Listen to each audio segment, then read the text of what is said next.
घोड़े को नियंत्रण में रखने नहीं आता तो फिर क्यों करते हो घुड़सवारी?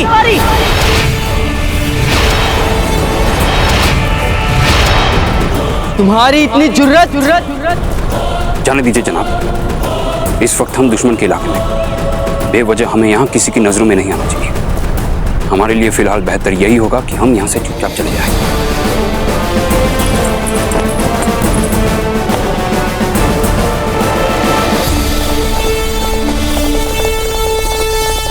महामंगा!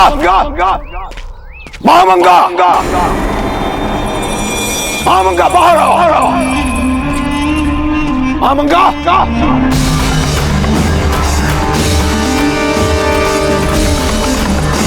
महामंगा, ये क्या हो रहा है सल्तन? तुमने शहंशाह जलाल को ऐसे खतरनाक रास्ते पर जाने दिया।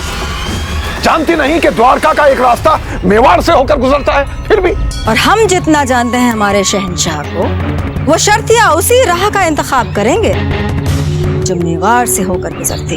अच्छा, तो सब कुछ जानते बूझते तुमने शहंशाह को उस खतरनाक रास्ते से भेजा। अरे हम जानते हैं ये राजपूत किस मिट्टी के बने हैं, प्रताप किस मिट्टी का बना है, हम जानते हैं। अगर प्रताप को पता चलेगा कि शहंशाह जलाल उस रास्ते से गुजरने वाले हैं तो खुदा ना खास्ता उनकी जान ले लेगा, बोटी बोटी कर देगा। बस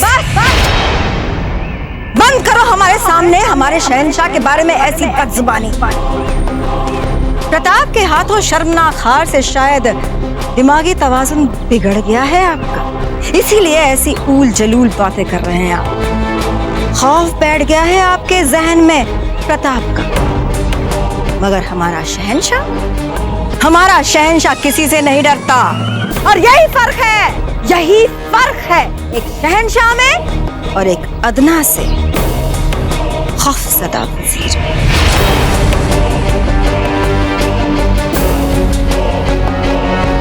महामंगा! महामंगा!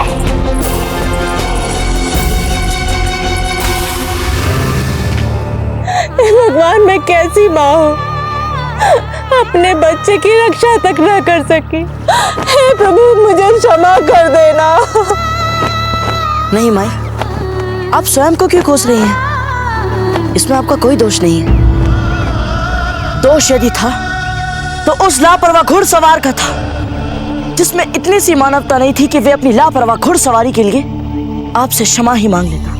मुआफी? ऐसा सोच भी कैसे सकते हैं आप? किंतु हुजूर, अंतिम समय पर यदि उस वीर बालक ने अपने प्राणों को संकट में डालकर उस छोटे बालक को बचाया ना होता तो वो छोटा बालक तो मर ही जाता।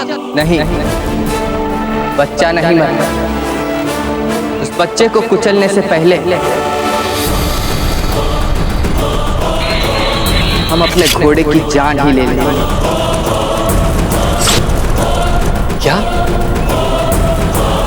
इतना बड़ा खतरा, इतना खतरनाक काम? अर्थात ये तो उतना ही खतरनाक होता जितना खतरनाक उस वीर बालक का अपने प्राणों को संकट में डालकर उस छोटे बालक को बचाना था। हो सकता है, मगर कोई हमें नाउम्मीद करे तो उसे मारने से हमें कोई नहीं रोक सकता, फिर चाहे वो हमारा बेलगाम घोड़ा हो या आप।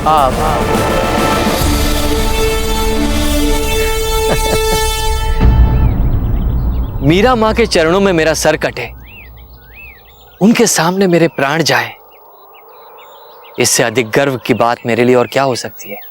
फिक्र मत करो, इसमें अभी वक्त है, और इसलिए इस वक्त का इस्तेमाल आप हमें यह बताने के लिए कर सकते हैं वृंदावन जाने के बाद मीराबाई के साथ क्या हुआ।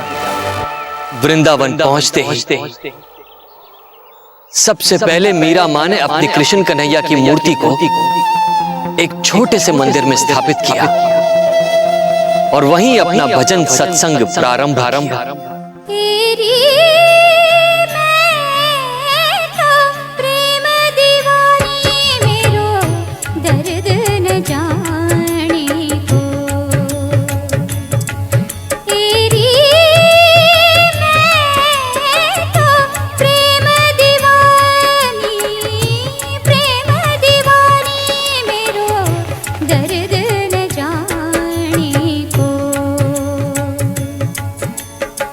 दर्द न जाने, दर्द न जाने, दर्द न जाने को तेरी मैं तो प्रेम दीवानी मेरो, दर्द न जाने को। ऐसा लगता था मानो चित्तौड़ से उनके निर्वासित होने से नियति ने उनके हरि भक्ति के मार्ग की जैसे अंतिम बाधा भी मिटा दी और उनके हरि मिलन की यात्रा पल पल पल पल्लवित होने लगी। पहले से कई अधिक बार कृष्ण मुरारी उनके ध्यान में प्रकट होने लगे। हालांकि वे हजारों भक्त जो मीरा के साथ सत्संग में सम्मिलित होते थे, वे सब वो नहीं देख पाते थे जो मीरा अपनी भक्ति की चरम में देख पाती थी। फिर भी सब लोगों को उस मंदिर में प्रवेश करते ही उस पवित्र अलौकिक कृष्ण मुरारी के होने का अनुभव अवश्य होता था। और देखते ही देखते मीरा की इस भक्ति की ख्याति दूर दूर तक फैलने लगी। मीरा माँ की उस अद्भुत भक्ति की गाथा मुझ तक भी पहुंच गई और मैं खिंचा चला गया मीरा माँ के दर्शन हेतु वृंदावन। और फिर क्या हुआ? आपको भी उनके मानीन दीदार हुए कृष्ण के? नहीं, किंतु एक आभास अवश्य हुआ उस परम शक्ति का जो केवल मीरा माँ के समीप ही संभव हो सकता है।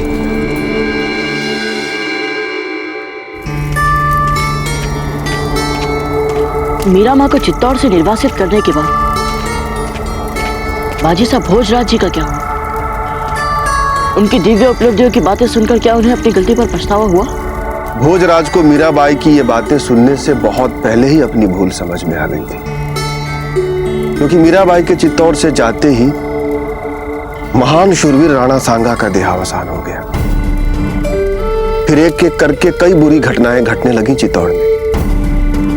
भोजराज तुरंत समझ गए कि इन सारी घटनाओं के पीछे बस एक ही कारण है, मीराबाई का चित्तौड़ से निर्वासन। क्षमा कर दो प्रभु, हमसे अज्ञानतावश बहुत बड़ा पाप हो गया। हम जानते थे कि वो आपकी परम भक्त है, फिर भी कैसे हम लोगों की बातों में आ गए।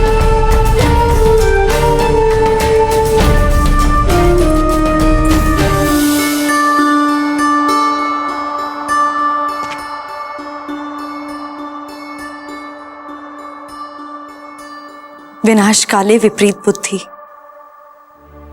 अभी भी कुछ नहीं बिगड़ा है भोजराज, जो हुआ सो हुआ। जब जागो तभी सवेरा। हम तो कहते हैं कि आप जाइए और मीरा को महल वापस ले आइए। कितना प्रताड़ित और अपमानित करके उन्हें निकाला था। रानी माँ अब उसे लेने गए और उसने वापस आने से मना कर दिया तो? अब तो मीरा माँ को चित्तौड़ वापस चलने से मना करना ही था। यदि उनके स्थान पर और कोई होता तो वो भी अवश्य यही करता। बहुत उचित किया मीरा माँ ने वापस चलने से मना कर दिया। जीवन में आत्मसम्मान से बड़ी और कोई बात नहीं होती, और जहाँ सम्मान ही ना मिले तो वहां पर जाना ही क्यों लौट के। किंतु मीराबाई वापस लौटकर चित्तौड़ आई। क्या? परंतु कैसे? भोजराज कोई बात एक बार अपनी मन में ठान लेते थे तो उसे पूरा करके ही दम लेते थे। वे गए वृंदावन मीराबाई को वापस लाने के, किंतु भोजराज बन के नहीं।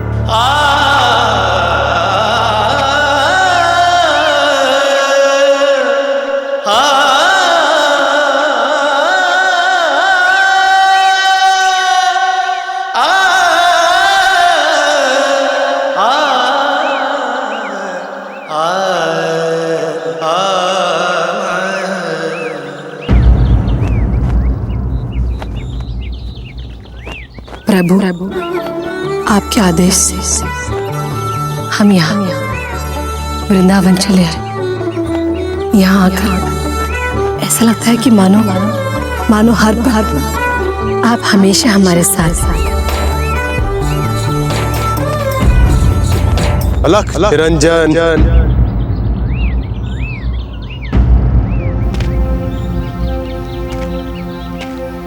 प्रणाम महाराज। कहिए, हम आपकी क्या सेवा कर सकते हैं?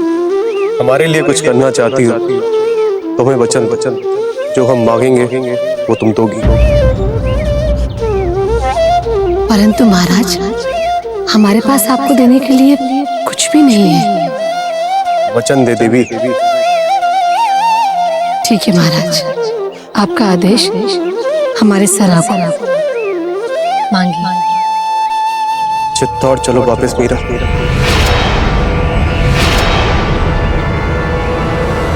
स्वामी, आप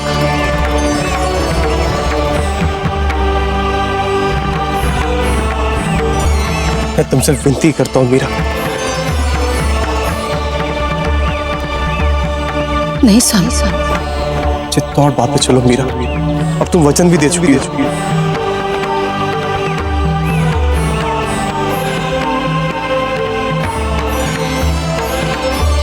ठीक है स्वामी, हमने आज तक आपकी किसी भी बात की अवहेलना नहीं की। हम आज भी आपका आदेश मानेंगे और चलेंगे आपके साथ। चलिए।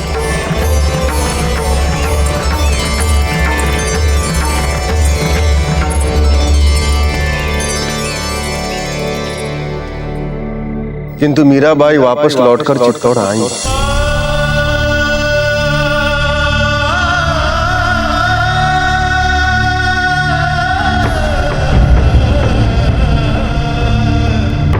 वे गए वृंदावन मीराबाई को वापस लाने।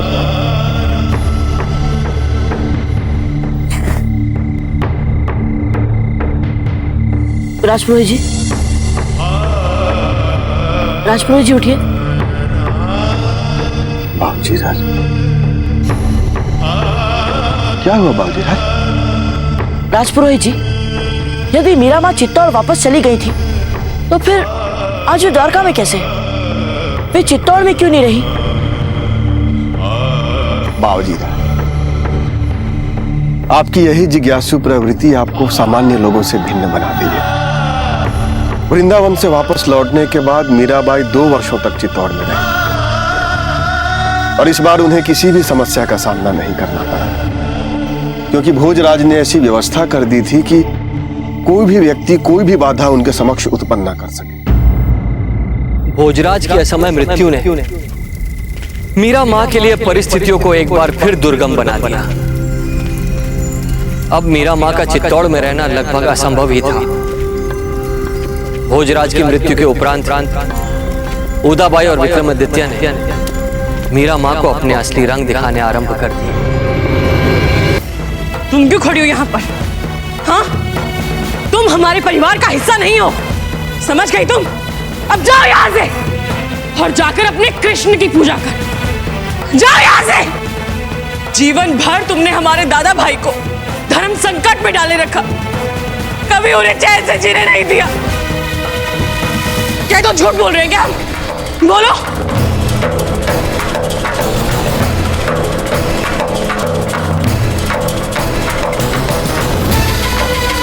अरे ओ महारानी, ऐसे क्या जल्दी मुंह उठाकर उत्तर दो हमारे प्रश्नों का, उत्तर दो। भोजराज के जाने के बाद रतन सिंह राणा बना और दुर्भाग्य से उनकी भी मृत्यु हुई। और जब क्रूर विक्रमादित्य मेवाड़ का महाराणा बन गया तो राज्य में सुख शांति का वातावरण लगभग मिट सा गया। ऐसे में मीराबाई अपना सारा समय कृष्ण भक्ति और उनके भजन कीर्तन में डूबकर बिताने लगी। किंतु उदाबाई और विक्रमादित्य को भला ये कैसे स्वीकार होता था? ऊपर से समाज के हर वर्ग में मीरा की सच्ची कृष्ण भक्ति प्रसिद्ध होती जा रही। दिन दिन मेवाड़ में व्याप्त अराजकता से त्रस्त जनमानस मीरा के भजनों और सत्संग में सुख और संतोष देख अधिक से अधिक संख्या में उनके भक्त बनते जा रहे। उदाबाई और विक्रमादित्य दोनों ही मीरा की कृष्ण भक्ति और बढ़ती लोकप्रियता से दिल मिलाने लगे। फिर तो यकीनन दोनों मीराबाई के आवाम में मशहूर होने से परेशान हो गए होंगे। और ऊपर से जिसे रियाया इतनी मोहब्बत करती हो उसे तो मारना भी मुश्किल हो गया होगा।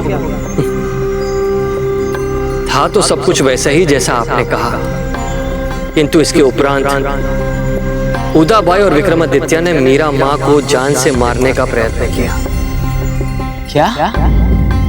सचमुच? वो भी एक बार नहीं, तीन बार। पर जब विक्रमादित्य वहां के राजा बन गए थे तो वो उन्हें सजाए मौत भी दे सकते थे ना? नहीं, ये सब इतना सरल भी नहीं था, क्योंकि वहां के लोगों में मीरा माँ के लिए इतना सम्मान था, इतना स्नेह था उनकी कृष्ण भक्ति के लिए कि अब खुलेआम मीरा माँ को दंडित करना तो राणा जी के लिए भी लगभग असंभव ही था। और फिर बाबूजी राग, उदाबाई और विक्रमादित्य ने मिलकर मीराबाई की हत्या का ऐसा षड्यंत्र बुना, उन दोनों ने मीराबाई के कृष्ण भोग में विष मिला दिया।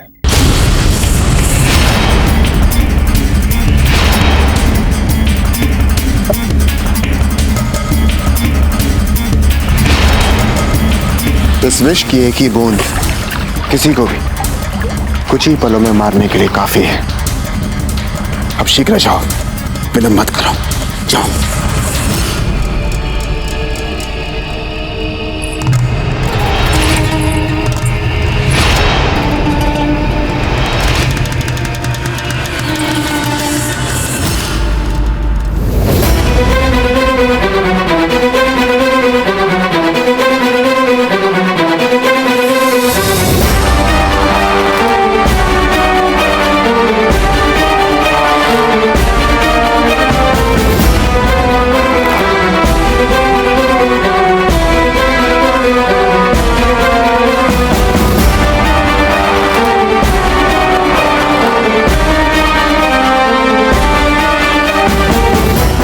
मीराबाई तो मीराबाई, उन्होंने उस विष मिले हुए कृष्ण भोग को भी पूरी श्रद्धा, पूरे विश्वास और उसी सहजता के साथ ग्रहण किया जैसे वे सदा ग्रहण करते।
जब विष से मीरा माँ को मारने का षड्यंत्र असफल हो गया तो उदाबाई और विक्रमादित्य ने मीरा माँ को मारने का दूसरा षड्यंत्र रचा।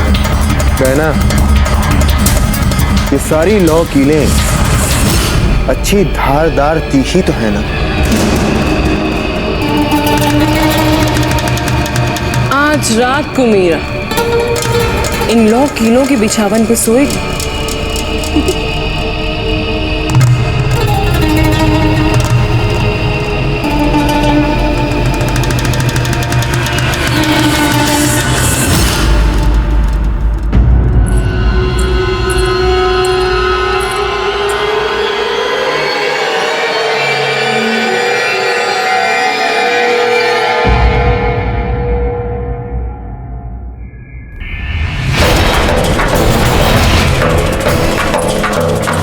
हट जाओ इस बिछावन से। ऐसा कैसे हो सकता है? बात क्या है? तीखी तीखी 9 कीलें बिछाई थी इस बिछावन पे, और क्या बात हो सकती है? आपको चुभ ही नहीं कीलें, और आप इतनी शांति से इस बिछावन पे कैसे लेट सकती हैं?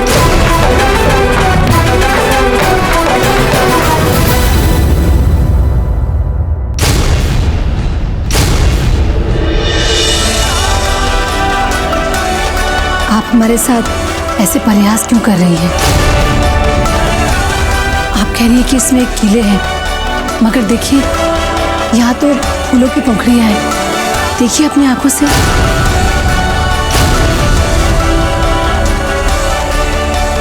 ये कैसे हो सकता है? मीराबाई को मारने के 2 षड्यंत्रों के यूं असफल होने के बाद विक्रमादित्य और उदाबाई ने हिम्मत नहीं हारी और उन्होंने मीराबाई को मारने का फिर एक अंतिम प्रयास किया।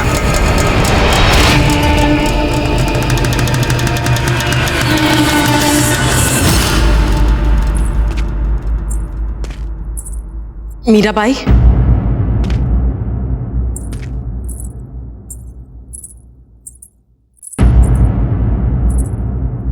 मीराबाई, आप जैसी परम ज्ञानी कृष्ण भक्त के विरुद्ध आज तक हमने जो जो किया उसके लिए हमें बहुत खेद है।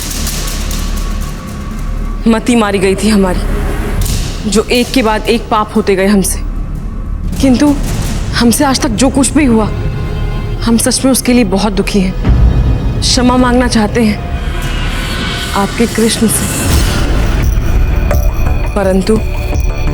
परंतु वो हमारी क्यों सुनेंगे? इसीलिए मीराबाई, हमारा आपसे विनम्र निवेदन है,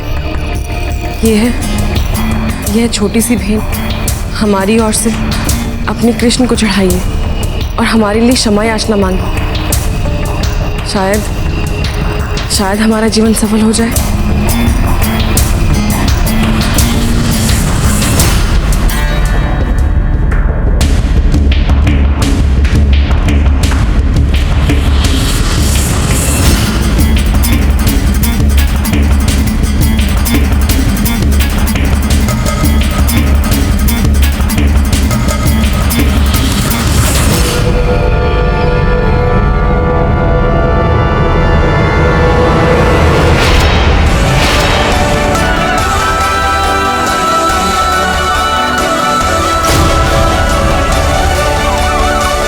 पुरोहित जी वाह, सुनकर ही आनंद आ गया। इसे कहते हैं जैसे को तैसा। कितने प्रयास किए मीरा माँ को मारने के, परंतु सब के सब असफल रहे। कहते हैं ना, जब भक्त सच्चा हो और भगवान के प्रति उसका विश्वास अगाध हो तो भक्त को फिर जन्म और मरण की चिंता नहीं रहती। वो सब कुछ छोड़कर हर पल अपनी भक्ति में ही डूबा रहता है, और ऐसे में भगवान को स्वयं भक्त की चिंता करनी होती है। भगवान श्री कृष्ण को भी मीराबाई की सदैव चिंता करनी होती है, परंतु ये तो सर्वविदित है। मनुष्य का सब कुछ बदल सकता है, परंतु उसकी प्रकृति नहीं। उदाबाई और विक्रमादित्य के साथ भी कुछ ऐसा ही था। इतना सब कुछ हो जाने के बाद भी वे दोनों चुप नहीं बैठे। मारने के प्रयास असफल हो जाने के बाद उन दोनों ने मीराबाई की पूजा में विघ्न डालने आरंभ कर दिए। इससे मीराबाई इतनी व्यथित हो गई कि उन्होंने संत तुलसीदास जी को पत्र लिखकर उनसे मार्गदर्शन मांगा कि ऐसी परिस्थिति में उन्हें क्या करना चाहिए। तो फिर तुलसीदास जी ने उत्तर में क्या कहा? मीराबाई के पत्र के उत्तर में तुलसीदास जी ने ये कहा, जाके प्रिय न राम वैदे तो नर तज्य कोटि वैरि यद्यपि परम नाते सभी राम के मन तू हृदय सुसंख्य जहां लो अंजन कहाँ आँखी जो फूटे बहुत कहो कहो। तुलसीदास जी राम भक्त थे, इसीलिए उन्होंने मीरा माँ को लिखा कि सच्चा संबंध तो वही है जो श्री राम के संग होए, बाकी सभी संबंध तो भ्रम है, माया है, छलावा है। जिस काजल को आंखों में लगाने से आंख ही फूट जाए, ऐसे काजल को आंखों में लगाना ही क्यों? इसीलिए आप चित्तौड़ छोड़िए, अपने महलों को छोड़िए और अपना समय अपने आराध्य धाम में जाकर उसकी आराधना में लगाइए। फिर देखना मन और आत्मा दोनों में प्रभु भक्ति की परम संतोषी व्याप्त। और संत तुलसीदास जी की सलाह मानकर मीराबाई एक बार जो द्वारका आई तो फिर चित्तौड़ वापस कभी नहीं। हमारी रानी माँ अक्सर हमसे कहा करती कि जब से मीरा माता ने चित्तौड़ छोड़ा, सौभाग्य ने भी चित्तौड़ से अपना मुंह मोड़ लिया। आपको भी क्या ऐसा ही लगता है राजपुरोहित जी? हाँ बाबूजी रानी, वरना चित्तौड़ पर कभी बहादुर शाह का हमला नहीं होता, वरना रानी कर्णावती को 13 सहस्त्र राजपूत वीरांगनाओं के साथ जौहर नहीं करना। चित्तौड़ से भगवान ने सौभाग्य को हमेशा हमेशा के लिए छीन लिया। फिर विक्रमादित्य को भी उनके किए का दंड मिला। बनवीर ने उनकी हत्या कर मीराबाई के चित्तौड़ छोड़ते ही काल का चक्र कुछ ऐसा घुमा कि उससे कोई भी नहीं बच पाया बाबूजी। वो तो भला हो उस पन्नाधाय का जिसके अभूतपूर्व बलिदान से आपके पिताजी बच गए। किंतु अपने पूरे प्रयासों के बाद नियति के बदले रंग के सामने हमारे दाजीराज को भी झुकना पड़ा।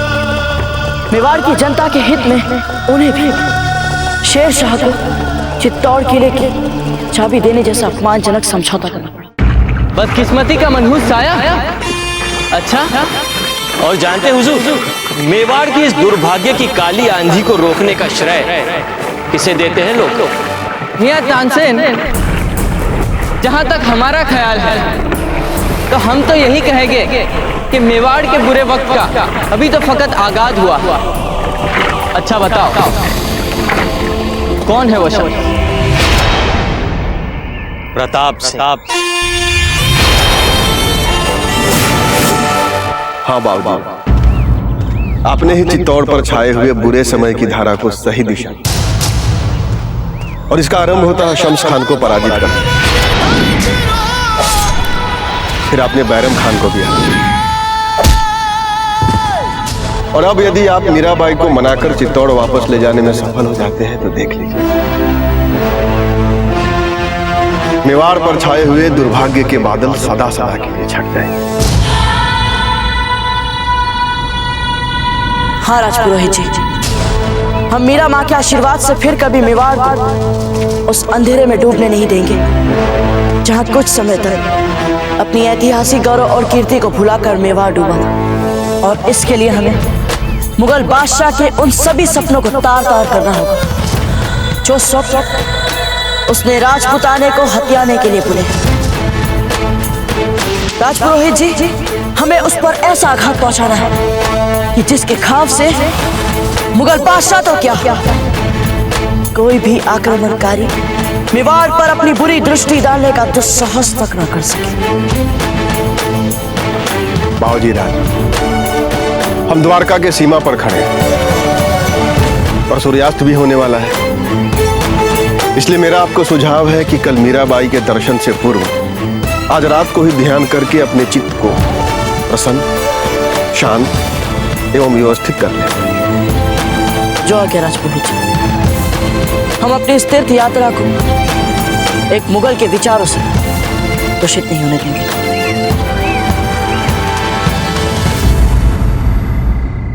कल सुबह सबसे पहले हम आपकी उस मीराबाई से मिलेंगे और आपके उस दावे को कि उनकी शख्सियत में वो रूहानी ताकत है जो हमें भी उनके कदमों में अपना सर खुद ब खुद झुकाने के लिए मजबूर करते हैं,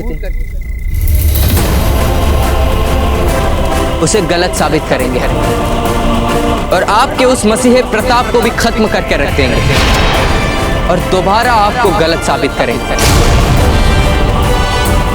अब कोई भी ताकत राजपूताने को मुगल सल्तनत की जद में आने से नहीं रोक पाएगी और आपका प्रताप भी राजपूताने को हमसे नहीं बचा पाएगा। हुजूर, ठंड सचमुच नाकाबिले बर्दाश्त हो रही है। हम अभी कुछ लकड़ियों का बंदोबस्त करके आपके लिए तपिश का इंतजाम करते हैं। नहीं, फिजूल में वक्त जाया करना हमें कतई पसंद नहीं। हमें यहीं से दूर एक जलता हुआ अलाव दिख रहा है।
रुक जाइए हुजूर।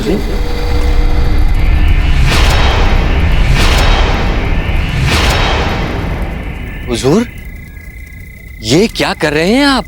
आपकी इतनी जुर्रत कि आप सल्तनत मुगलिया को रोकने की गुस्ताखी करें? हुजूर, जिस तरह नमाज पढ़ते हुए किसी बंदे को नहीं छेड़ना चाहिए, ठीक उसी प्रकार ध्यान में बैठे किसी व्यक्ति का ध्यान भंग नहीं करना चाहिए।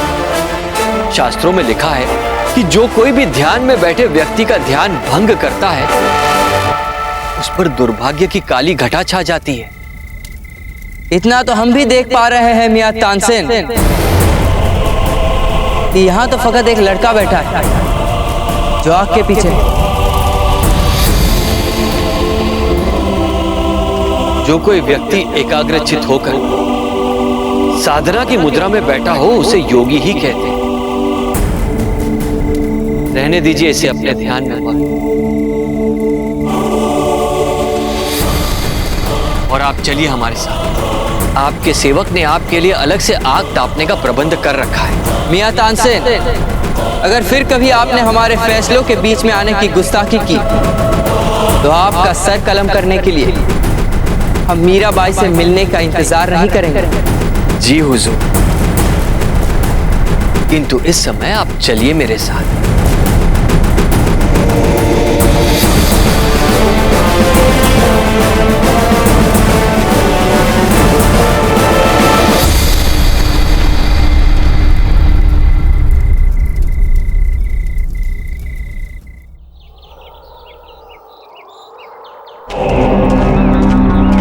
सुनिए, आपको पता है हुजूर कहाँ है? डेरे पे नहीं है वे, और इतनी सुबह उठकर तो वे कहीं नहीं जाते। कुछ बता सकते हैं आप उनके बारे में? इतने भयभीत होने की आवश्यकता नहीं है शमशुद्दीन। तुम्हारे शहंशाह अवश्य मीराबाई से भेंट करने ही गए होंगे।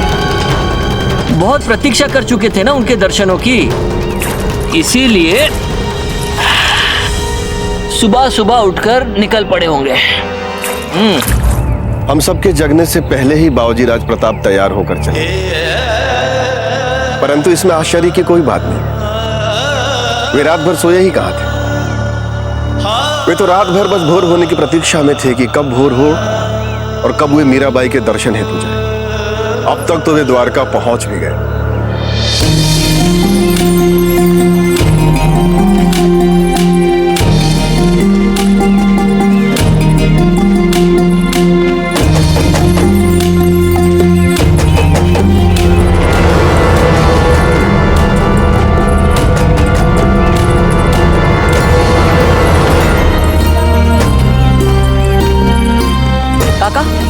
मीरा माँ का मंदिर कहाँ होगा?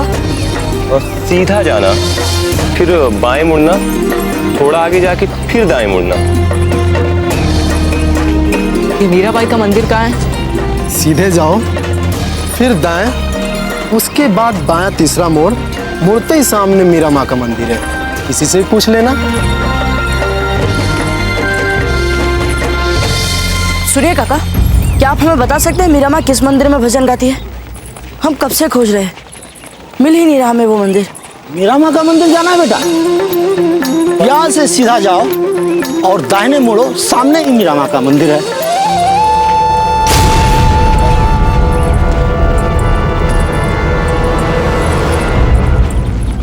जी काका। कितना वक्त गुजर गया घूमते घूमते, पर अब तक वो मंदिर नहीं मिला जिसमें मीराबाई है।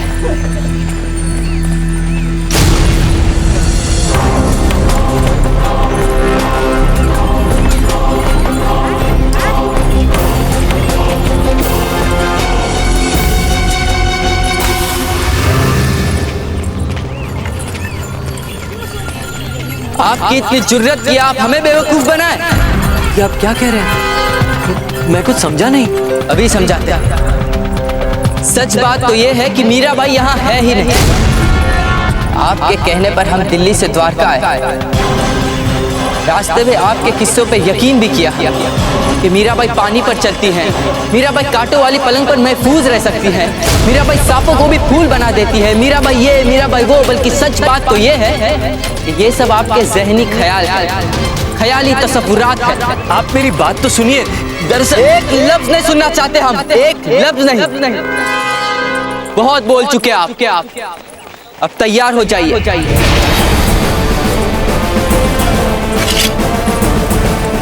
नतीजा भुगतने के लिए। बहुत बोल चुके आप। अब तैयार हो जाइए।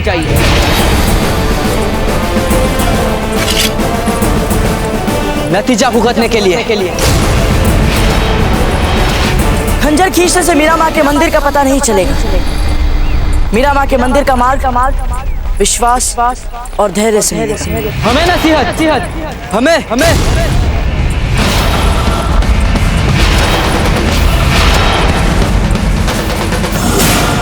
जब घोड़े को नियंत्रण में रखने नहीं आता तो फिर क्यों करते हो घुड़सवारी? आप इन्हें समझाने की चेष्टा क्यों कर रहे हैं? इन्हें समझ में नहीं आया। इन्हें तो लगता है कि सब कुछ बस बल और क्रोध से ही प्राप्त किया जा सकता है। जबकि ऐसा होता तो मीरा माँ की भक्ति और विशुद्ध प्रेम सहस्त्रों का मन नहीं जीत पाती। परंतु ये करुणा और भक्ति की बातें इन्हें कहां से समझ में आने वाली? मुफ्त में नसीहत बांटना पेशा है क्या आपका? वैसे नसीहत बांटना हमें भी आता है, बस हमारा तरीका थोड़ा अलग है। दिखाया अपना जलवा। रुकिए। ये क्या कर रहे हैं आप?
मीराबाई?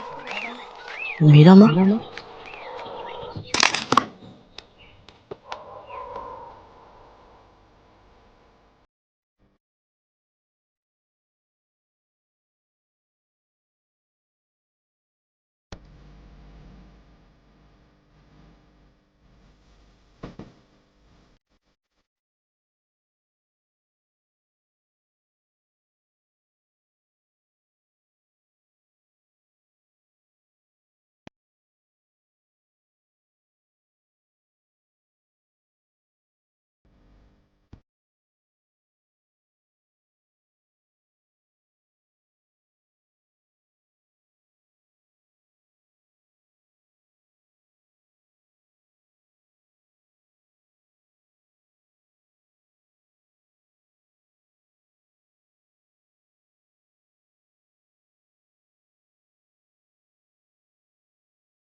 छैल वो छबीला रास्ता रचैया सजीला कदम की छैया सी बजाए ऐसे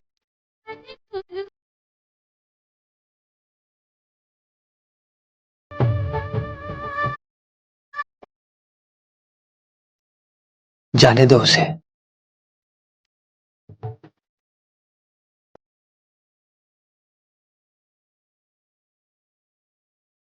यहाँ से आगे नहीं जा सकते आप।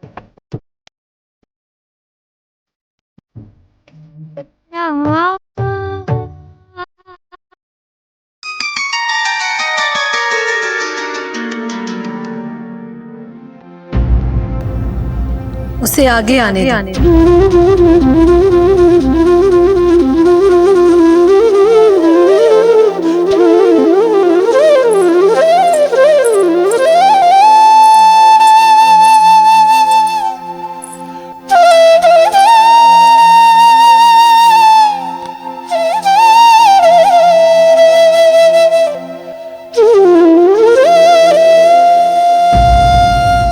आप तो हमें जानती तक नहीं, फिर भी जहाँ किसी को आने की अनुमति नहीं है वहां तक आने दिया हमें।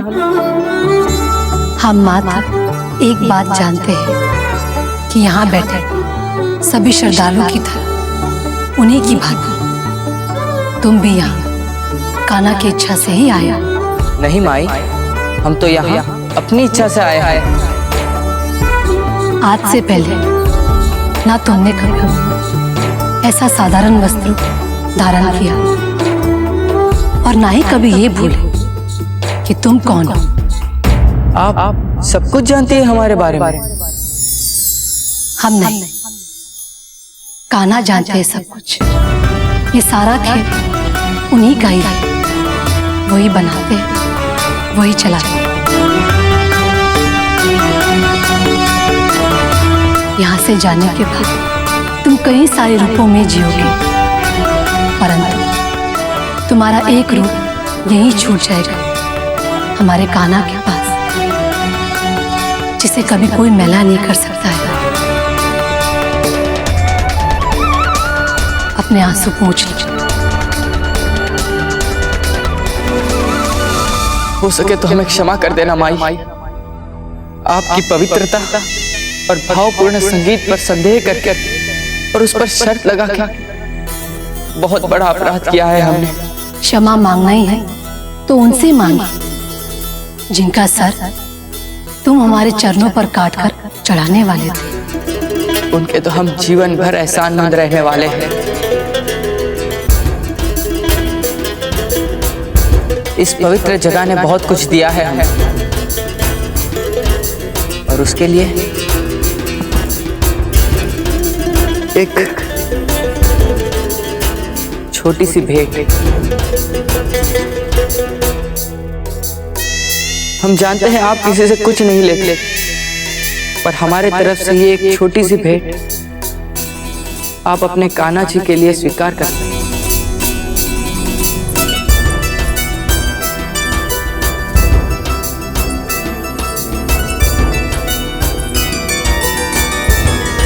आपकी मौजूदगी में कितना चैन मिला है हमें।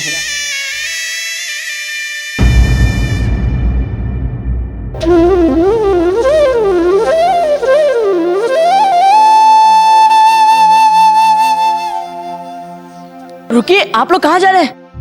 आप लोग मीरा माँ के दर्शन लेके नहीं?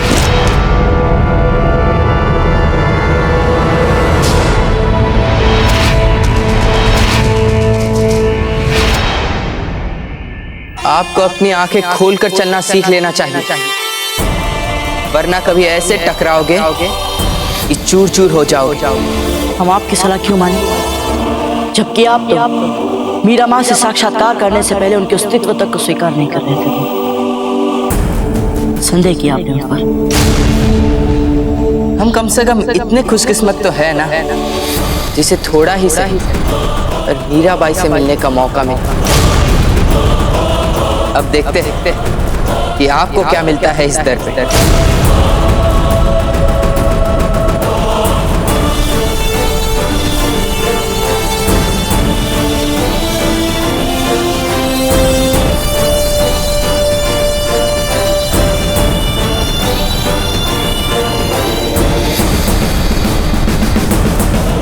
भाई आप तो हमें इतना बता दीजिए कि आप हमें रीवा कब तक ले जा सकते हैं? आप अब कहीं नहीं जा रहे हैं मियां तान से, आप जा सकते हैं। क्षमा कीजिए हुजूर, आपके और हमारे बीच का करार तो इतना ही था ना कि हम आपको मीरा माँ के दर्शन करवा दें, उनके दैवीय शक्ति का ज्ञान हो जाए आपको तथा आप उसे मान ले। किंतु अब इस गरीब गायक को अपने घर जाने की अनुमति तो मिलनी ही चाहिए ना। कैसे दे दे आपको अपने से दूर जाने की इजाजत मियां तान से? बल्कि आपने तो सबसे पहले अपनी दिलकश गायकी से और फिर अपनी सुलझी जुबान और बेखौफ तबीयत से बांध लिया है हम। और इसलिए आपको हम अपने मुगल दरबार में राज गायक का खिताब अता फरमाते हैं। क्या इतनी बड़ी उपाधि जिल्ले सुभानी? हक बनता है आपका इसका। और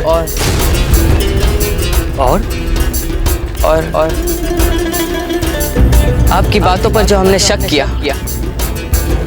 उसकी एवज में आप इसे हमारी मुआफी की ख्वाहिश भी समझ सकते हैं। हुजूर, आपसे जो हमें प्राप्त हुआ है वो केवल मीरा माँ के आशीर्वाद से ही संभव हुआ है। किंतु हुजूर, आप भी एक बात समझ लीजिए कि हम केवल अपनी इच्छा तथा पूरी ईमानदारी के साथ गाते हैं। यदि आपने हमें हमारी इच्छा तथा ईमान के विरुद्ध गाने के लिए विवश किया तो हमें अपनी गर्दन उड़वाने से भी अधिक पीड़ा प्राप्त होगी। मंजूर है। तो फिर ठीक है, आपका दिया हुआ ये खिताब सर आंखों पर शहंशाह हिंद जलालुद्दीन मोहम्मद के दरबार का गायक होने की पदवी मेरे लिए गर्व तथा सौभाग्य की बात है। मैं इसे विनम्रता के साथ स्वीकार करता हूं। अब हम अपने इस नए और ज़हीन दरबारी के साथ हम निवाला होना चाहेंगे। अवश्य। इसका उचित तथा उत्तम व्यवस्था कहाँ है ये हम बताते हैं आपको। आइए हमारे साथ। देखिए, हमें मीरा माँ से मिलना है। हमारा उनसे मिलना बहुत ही महत्वपूर्ण है।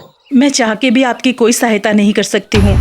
मीरा माँ समाधि में चली गई हैं। इस समय उनकी आत्मा कृष्ण लोक में विचरण कर रही होगी, बहुत दूर इस संसार से परे। और कब समाप्त होगी उनकी ये समाधि? ये तो मीरा माँ ही जाने। तब तक हम इस पावन मंदिर में कोई सेवा कार्य करना चाहते हैं। क्या आप हमें कुछ सुझाव दे सकती हैं? इस मंदिर में प्रतिदिन बहुत सारे भक्तों को मंदिर परिसर में भोजन दिया जाता है। आप चाहें तो इस कार्य में भाग लेकर सेवा कर सकते हैं। ठीक है, तो फिर हम ऐसा ही करेंगे।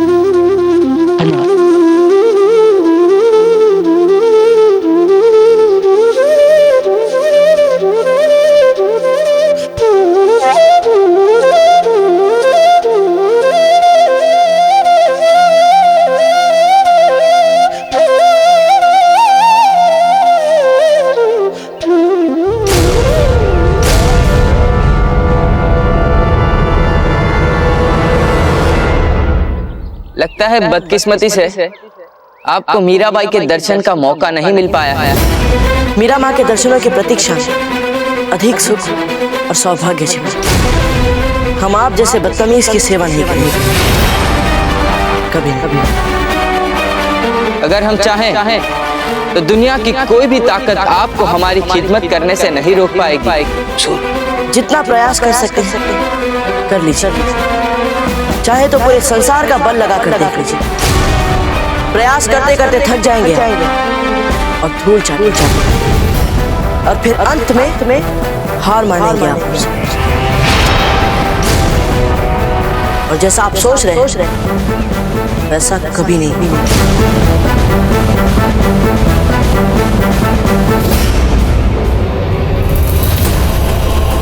हुजूर, भोजन तो ग्रहण कर लीजिए। मर चुकी है हमारी भूख, और वैसे हमसे यहाँ का बेस्वाद घास फूस नहीं खाया जाएगा। परंतु यहाँ भोजन में यही सब कुछ मिलेगा।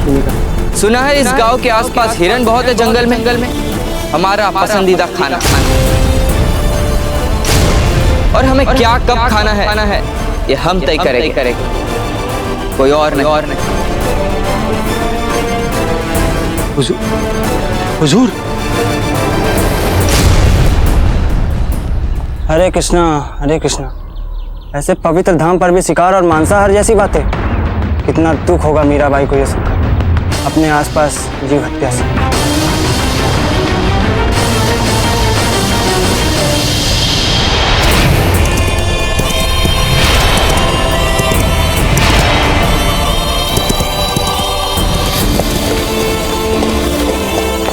आज उस जिद्दी राजपूत को भी दिखा देते हैं कि क्या होता है असली बहादुर और क्या होती है उसकी कुदरती गिज़ा। चिंता मत कीजिए आप राजपुरोहित जी, हम अपनी पहचान खुलने नहीं देंगे।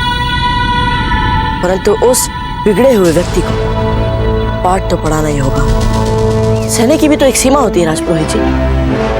अब उसे प्रेम से समझाने का समय चला गया।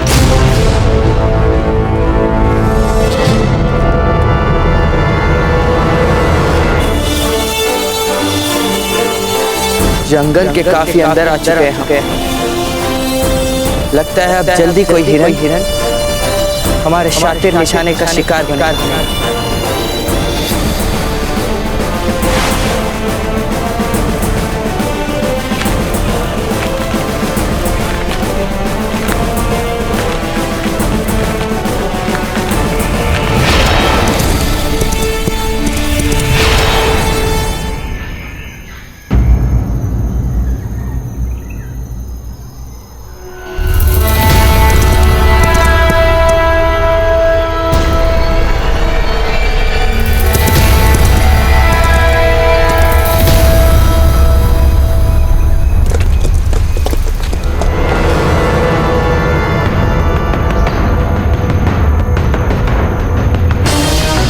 देख लीजिए, हमें तो उनका नाम भी नहीं पता।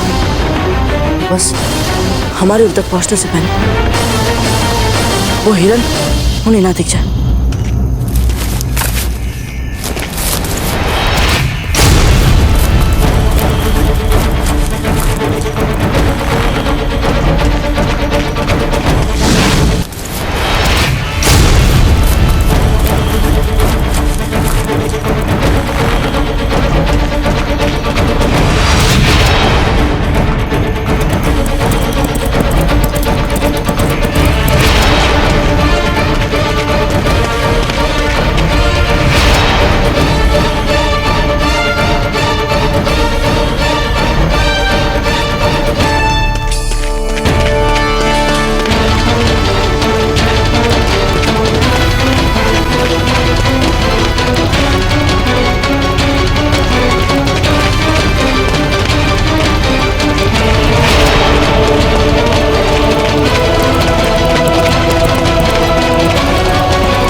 चलो आ जाओ आ जाओ। कब तक बचोगी तू?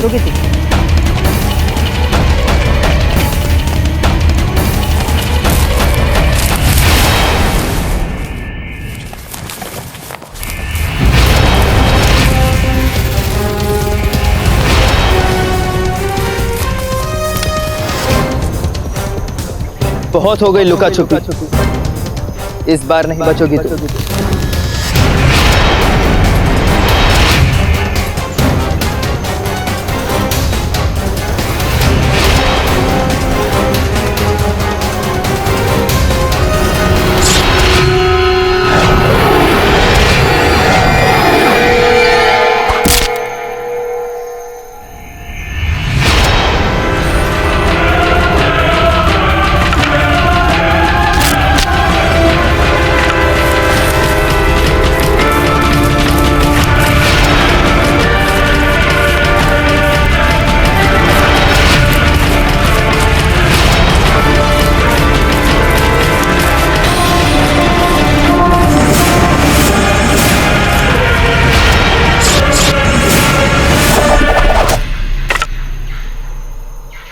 चीख नहीं सुनाई दी हिरण की?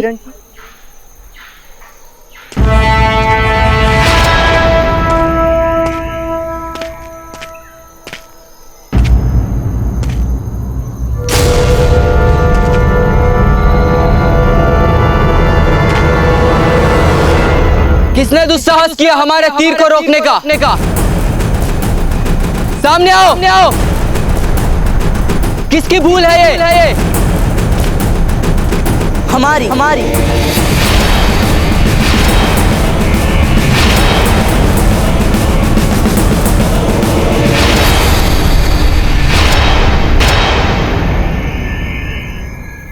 हमें ये पहले ही समझ जाना चाहिए था कि पूरे द्वारका में किसी को भी इतनी रुचि नहीं है कि हम कहाँ हैं, क्या कर रहे हैं, सिवाय आपके। चलिए, आपको इतना तो पता चल ही गया है कि जब जब आप कोई अनुचित कार्य करेंगे तब हम आपको रोकने के लिए वहां पहुंच जाएंगे। क्यों पीछा कर रहे हो हमारा? क्या करें? अन्याय देखा ही नहीं जाता हमसे। क्यों? आपने नहीं किया कभी शिकार? क्यों नहीं? परंतु ये मीरा माँ की पावन धरती है और हम इस धरती पर आपको अपने मनोरंजन के लिए जीव हत्या करने नहीं देंगे। और यदि हमने आपकी बात ना मानी तो आप चाहे तो प्रयास कर सकते हैं।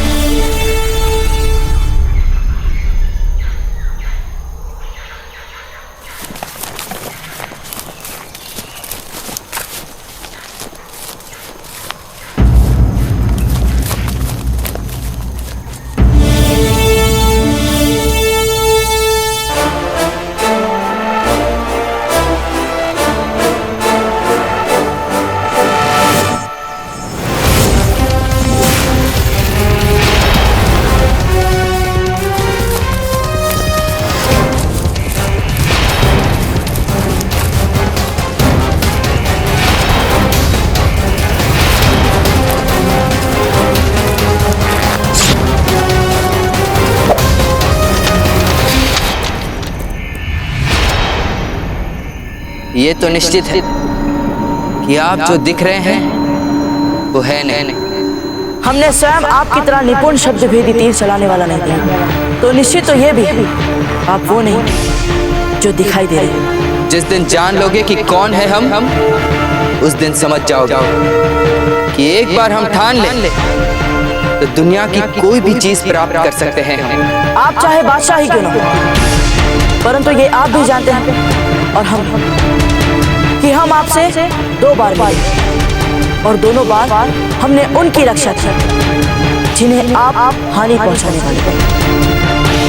जैसे वो असहाय रक्षा, जिसे आपका बेलगाम घोड़ा बस को चलने ही वाला था, और फिर ये हिरण जिसे आपका तीर मारने ही वाला था। हमारी सलाह मानिए तो अपना अहंकार छोड़िए और अपनी राह पकड़िए। कोई हुक्म नहीं चला सकता हम पे, कोई नहीं। लगता है आज तक आपका किसी साहसी क्षत्रिय से पालन नहीं।